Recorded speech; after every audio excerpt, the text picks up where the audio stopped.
오늘 우리에게 주시는 하나님의 말씀 사무엘상 10장 17절에서 27절까지 말씀입니다. 자, 우리는 어제 시간에 하나님께서 사무엘을 통해서 사울을 기름 부으시는 장면을 보았습니다. 이 장면은요, 하나님께서 개인적으로 공개적으로가 아니고 사적으로 하나님께서는 그 사울을 왕으로 임명하셨습니다. 오늘은요, 공개적으로 이스라엘 백성들 앞에서 이 사울을 왕으로 추대하는 장면이 오늘 이 장면입니다. 자, 오늘 이 장면을 보시면 공개적으로 왕을 세우는데 어디서 세우느냐? 미스바라는 곳에서 세웁니다. 미스바는 하나님이 여기까지 인도하셨다, 블레셋을 다 타파했던 그 영적 부흥의 장소이지요. 그곳에서 다시 한번 이 왕조가 시작되고 있습니다. 무슨 방법입니까? 제비뽑기의 방법입니다.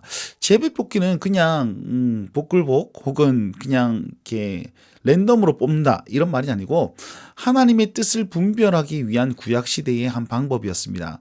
그래서 하나님의 뜻을 온전히 나타내기 위해서 제비뽑기의 방식으로 왕을 뽑는데 지파대로 1000명씩 불러서 뽑았더니 거기에서 베냐민 지파가 뽑혔고, 그리고 그 중에서 가족별로 또 뽑았는데 마드리 가족이 뽑혔고, 그 마드리 가족 중에서 기스의 아들 사울이 뽑힙니다. 자, 여기서 계속 반복되는 단어가 있습니다. 그건 뭐냐면 뽑히다라는 단어입니다.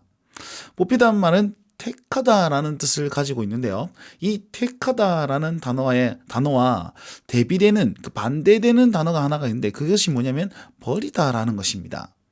뭐라고 말씀하십니까? 사무엘이 딱 불러서 온 백성들을 불러서 너희가 하나님께서 애굽에서부터 여기까지 인도하시고 능력으로 함께 하시는데 너희는 하나님을 오늘 버리고 이르기를 우리 위에 왕을 세우라 하는도다라고 했단 말이에요. 그러면서 택하고 택했단 말입니다.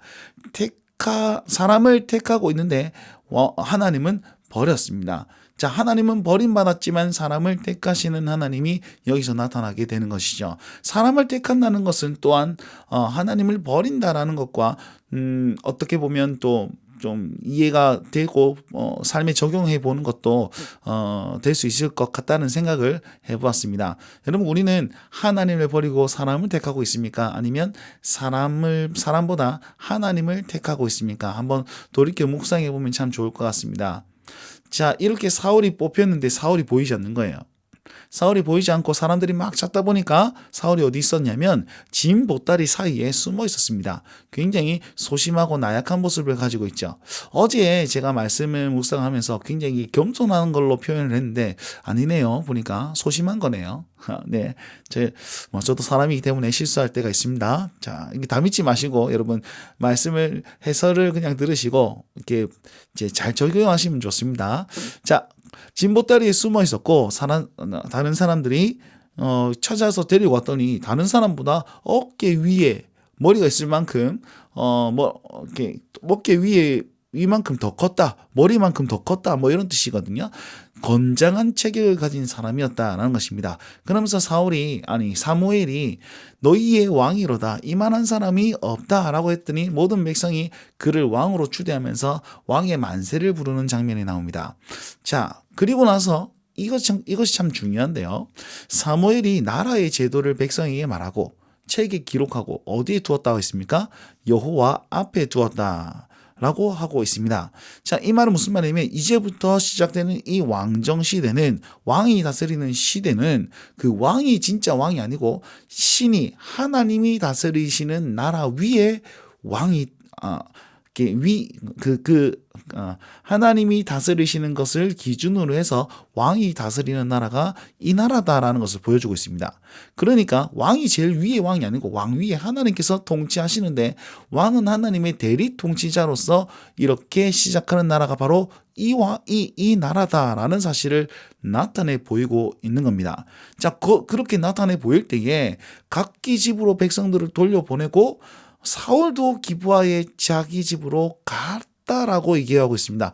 자, 사울도 갔다라는 장면을 왜 부각을 시킬까요? 사울이 왕궁으로 갔다가 아니고 집으로 갔다는 걸 강조하는 겁니까? 자, 이것은 무엇이냐면 사울이 왕으로 추대받고 나서 제일 먼저 한 행동이 무엇입니까? 집에 간 겁니까? 아니고요.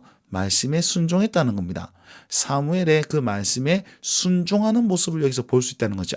자, 그래서 25절, 26절을 보면 사무엘은 하나님의 말씀으로 말미암아 하나님의 나라를 세운 것이고 그 나라의 대리 통치자인 왕인 사울은 그 하나님께 순종하는 모습을 볼 수 있다는 것입니다.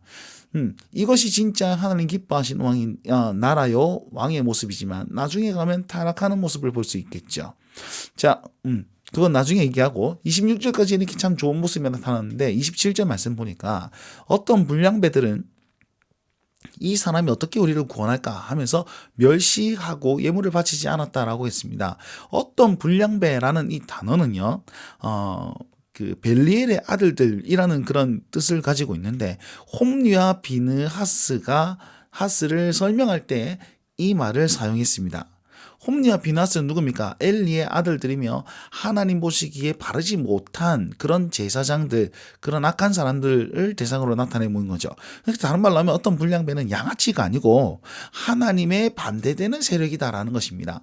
하나님의 말씀에 반하고 하나님 의 뜻대로 행하지 않는 사람들을 어떤 불량배로 해석하시면 여러분 성경 해석에 좀 이렇게 올바르다라고 할 수 있을 것 같습니다. 그러면 이 사람이 어떻게 구원하겠냐라고 얘기한 근본 이유는 그 사람의 표면과 그 사람의 소심한 모습 그것뿐만 아니라 아니 어떻게 제비뽑기로 할 수 있느냐 아니면 하나님께서 세우신 그 사람에 대해서 그 방식에 대해서 불만을 가지고 있는 겁니다.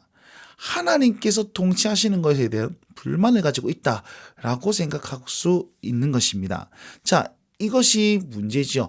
우리는요, 이런 불량배와 같은 마음은 없습니까?